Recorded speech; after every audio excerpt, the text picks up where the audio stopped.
Baik,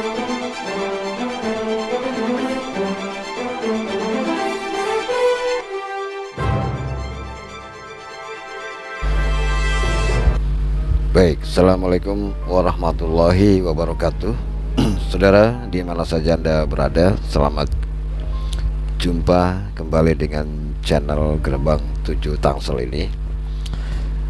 Semoga pada saat ini Anda dalam keadaan sehat walafiat, tidak kurang suatu apapun. Nah, dalam video kali ini saya akan coba mereaction dari beberapa sumber video yang mengenai tentang Indonesia adalah serumpun dengan Malaysia. Nah, dari beberapa channel yang pernah saya tonton, ya, pernah saya lihat di dalam videonya, pertama adalah channel dari Wan Win Nur, ya, atau ya, kemudian channel-channel lain lagi termasuk Pratama di dalamnya, yang masing-masing membahas mengenai Indonesia serumpun dengan Malaysia. Ada juga yang menegaskan bahwa kita sebetulnya tidak serumpun dengan Malaysia, dan ada juga channel yang orang Indonesia yang tinggal di Malaysia, mungkin bekerja di Malaysia, yang menyatakan apa salahnya kalau kita dibilang serumpun dengan Malaysia. Baik, untuk membahas masalah tersebut, sebelumnya Anda like dan Anda subscribe channel Gerbang 7 Tangsel ini supaya channel ini bisa berkembang dan bisa memberikan informasi-informasi yang lebih bagus ke depannya.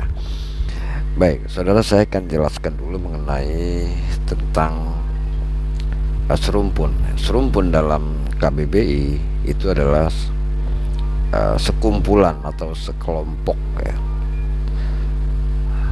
baik itu menyangkut tumbuh-tumbuhan, bahasa yang berasal dari satu induk atau dari satu keturunan, itu yang diartikan sebagai satu kata serumpun. Nah, Indonesia dengan Malaysia, banyak orang yang menyatakan bahwa kita ini adalah serumpun dengan saudara-saudara kita yang berada di Malaysia. Demikian pula orang Malaysia yang memang ingin sekali mengajak kita sebagai bangsa Indonesia, menyatakan bahwa orang Malaysia adalah serumpun dengan orang-orang Indonesia. Nah, kalau kita lihat dari penjelasan tadi, arti kata serumpun itu tentunya sangat berbeda sekali dengan penjelasan dan makna daripada bangsa Indonesia, dimana kalau dibilang suku Melayu yang ada di Pulau Sumatera adalah serumpun dengan suku Melayu yang berada di Malaysia, itu masuk di akal. Tetapi kalau bangsa Melayu yang ada di Malaysia kemudian dikatakan serumpun dengan bangsa Indonesia, ini tentunya memerlukan penjelasan yang lebih jelas lagi. Dari sudut mananya kita dikatakan serumpun? Karena kita Indonesia ini dibentuk dalam suatu negara yang berdasarkan suku-suku menjadi satu kesatuan, satu pandangan hidup, ya. Kemudian negara kita ini adalah negara yang berdasarkan Pancasila, dan wawasan kita adalah wawasan Nusantara. Sangat jauh berbeda dengan apa yang kondisinya dengan negara Malaysia yang selalu mengatakan kita ini adalah serumpun dengan mereka. Nah, kalau tadi kita lihat serumpun dari induk dalam bentuk bahasa, ya, karena memang bangsa Indonesia ini berbagai macam-macam suku yang tentunya berbagai macam-macam pula tentang bahasanya. Nah, pada tahun 1928 kita mengambil satu bahasa yang diambil dari rumpun bahasa Melayu yang kita namakan sebagai bahasa Indonesia. Nah, kalau dari segi bahasa silahkan, boleh saja kita menggunakan bahasa yang serumpun, tetapi kita sudah merubah bahasa itu dengan bahasa Indonesia. Nah, kalau berbicara dengan bangsa, tentunya kita tidak akan pernah mengakui adanya kata serumpun kepada bangsa Malaysia. Nah, dalam hal ini yang paling penting sekali, perkataan kata serumpun yang sering dilontarkan oleh orang-orang Malaysia, termasuk para pemimpin Malaysia. Nah, dalam hal ini menguntungkan pihak mana?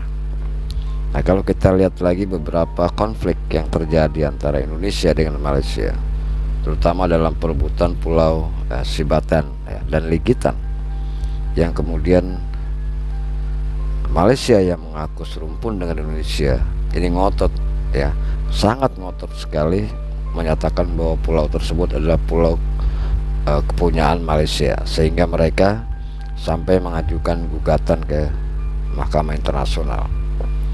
Nah, apakah itu dinamakan serumpun? Tentunya tidak, ya. Orang yang serumpun artinya orang yang dalam satu keluarga, satu kelompok, keluarga dan satu keturunan, tidak akan pernah membawa perselisihan itu sampai ke Mahkamah Internasional. Itu yang pertama. Yang kedua, menguntungkan siapakah? Arti dari kata serumpun yang dimaksud oleh rekan-rekan kita youtuber dari Malaysia, ini menguntungkan pihak mana?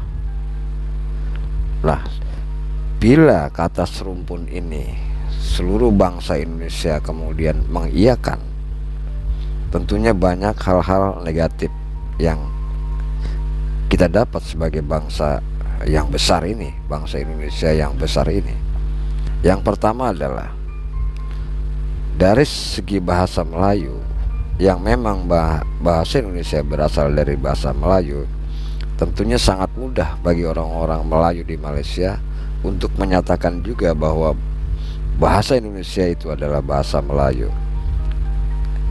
Yang kemudian contohnya adalah Perdana Menteri Malaysia Ismail Sabri pada saat berkunjung ke Jakarta, justru mereka ingin mengajak kepada Indonesia untuk menjadikan bahasa Melayu sebagai bahasa persatuan.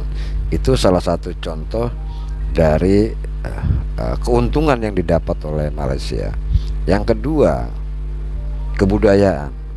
Nah, kalau memang kita mengiyakan orang-orang Melayu Malaysia, kita anggap satu serumpun atau dengan kita, dengan bangsa Indonesia, maka kebudayaan yang ada di Indonesia pun kemudian akan bisa diklaim oleh Malaysia karena hampir sama.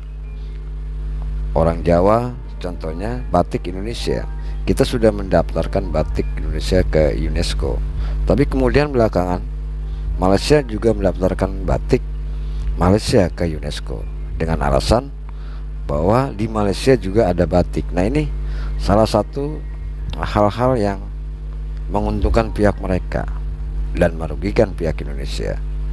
Saya sangat tidak setuju seperti halnya dengan kedubes kita yang ada di UNESCO yang menyatakan bahwa kebudayaan Indonesia yang kemudian dilestarikan di Malaysia itu boleh diajukan lagi sebagai kebudayaan Malaysia, seperti kemarin Reok Ponorogo, kemudian batik dan sebagainya. Nah, menurut saya yang jelas, kalau kita Indonesia sudah mendaftarkan batik Indonesia ke UNESCO, kemudian di Malaysia juga ada orang Jawa yang kemudian bisa membudayakan batik di Malaysia, tetap saja batiknya batik Indonesia. Jadi tidak ada lagi Malaysia mendaftarkan batik Malaysia, karena memang batik itu motif dan dasarnya memang dari Jawa, dari Indonesia. Nah, itulah salah satu sebab kenapa dengan adanya kata serumpun ini membuktikan bahwa Indonesia lah yang paling dirugikan dan Malaysia lah yang paling diuntungkan. Kenapa?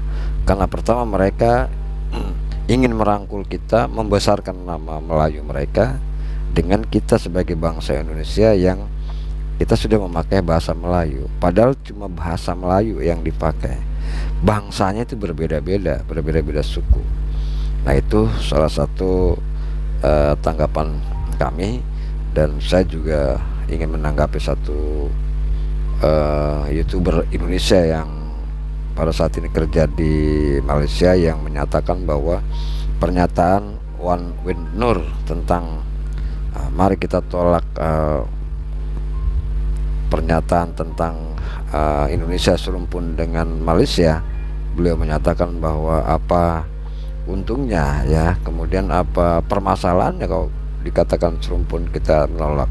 Jelas kalau suku Melayu yang ada di Kepulauan Sumatera dikatakan serumpun dengan orang-orang suku Melayu yang ada di Malaysia, kita akan mengiyakannya. Tapi kalau semua masyarakat Indonesia dari Sabang sampai Merauke yang berbagai macam suku dikatakan satu rumpun, satu nenek moyang, tentunya ini tidak mungkin untuk bisa kita terima begitu saja. Harus ada penjelasan-penjelasan, baik dari segi historis ya, kemudian dari segi yuridisnya seperti apa.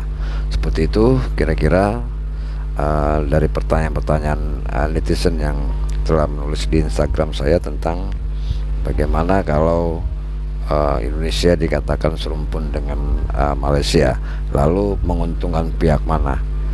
Saya sudah jawab pertanyaan itu, dan mungkin di beberapa video berikutnya saya akan coba ikuti lagi perkembangan ini, dan saya akan sambung dengan episode yang berikutnya. Terima kasih. Assalamualaikum warahmatullahi wabarakatuh.